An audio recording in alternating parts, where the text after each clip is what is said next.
Gözleri kana bulanmış emperyalistler ve onların ikiyüzlü işbirlikçileri Suriye direnişinin en büyük kalesini düşürmek için Halep'te direnen halkı ve direnişçileri abluk altına almış durumda.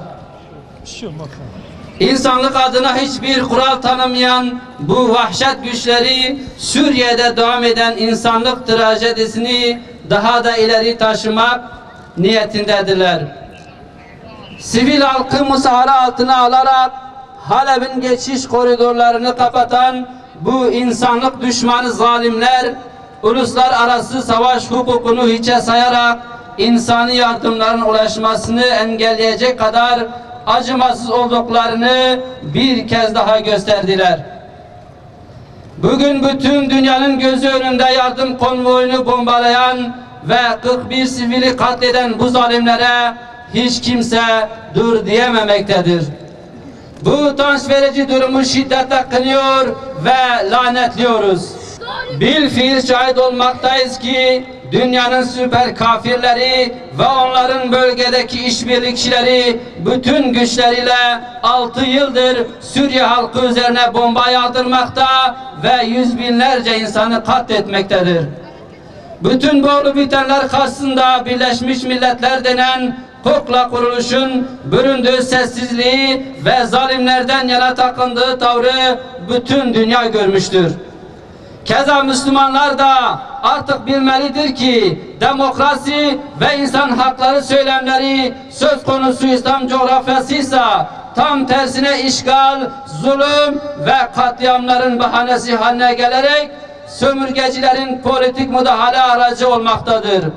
Bundan dolayı ABD, Rusya ve AB'nin derdinin demokrasi ya da insan hakları olmadığını herkesin artık bilmesi gerekir. Diğer taraftan bütün baskılara, katliamlara ve zulümlere rağmen özgürlüğü için her şeyini feda eden Suriyeli kardeşlerimiz siyasal olarak takılan bütün maskeleri düşürmüştür. Bu halk Esed'i himaye eden bütün şer güçlerin maskesini düşürerek adeta dünyaya ders vermiştir.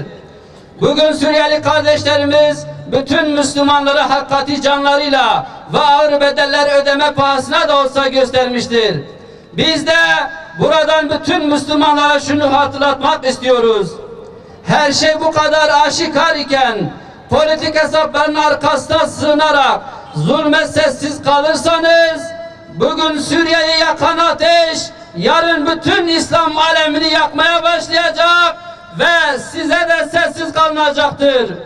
Bundan dolayı bugün Halep için sesimizi yükseltme zamanı ve kardeşlerimize sahip çıkma günüdür diyoruz. Aziz ve kıymetli Müslümanlar, emperyalist güçler panik içinde, inşallah zafer yakındır. İnşallah. Aynı şekilde Orta Doğu intifadalarından maskesi düşen ABD, Rusya ve AB, İslam toplumlarının kendi iradeleriyle kendilerini yönetmesini hazmetmediğini her seferinde uyguladıkları politikalarla teyit etmektedirler.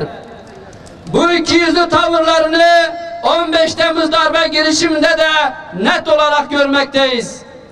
Hain darbeye öncülük eden yerli işbirlikçileri için müttefiklerimiz tutuklanıyor ve bu endişeli bir durumdur diyecek kadar pişkin olan bu ahlaksız müstebitleri insanlık adına utanç verici olan bu tutumlarını artık gizleme gereği bile duymuyorlar. Ve görmekteyiz ki maskeler bir bir düşmekte ve hakikat ortaya çıkmaktadır. Artık Batı'nın tutunacak hiçbir dalı yoktur. Sömürge politikalar her geçen gün iflasa doğru gitmekte ve bu durum emperyalist güçleri paniğe sevk etmektedir. Ve herkes bilmelidir ki bütün bu yaşadıklarımız bizlere bir şeyler anlatmaktadır. Artık İslam'ın yeni şafağında Müslümanlar yeni bir mücadele safhasına girmek üzeredirler. Bu yeni durum için herkes hazır olmalıdır. Sahih ve politik hesaplardan alınmış siyasal bir birlikteliğin oluşması için samimiyetle çalışmak hepimizin üzerine vazifedir. Bu vesileyle tekrar Suriyeli kardeşlerimizin acılarını paylaştığımızı ve her zaman onlarla olduğumuzu buradan bir kez daha ilan ediyoruz.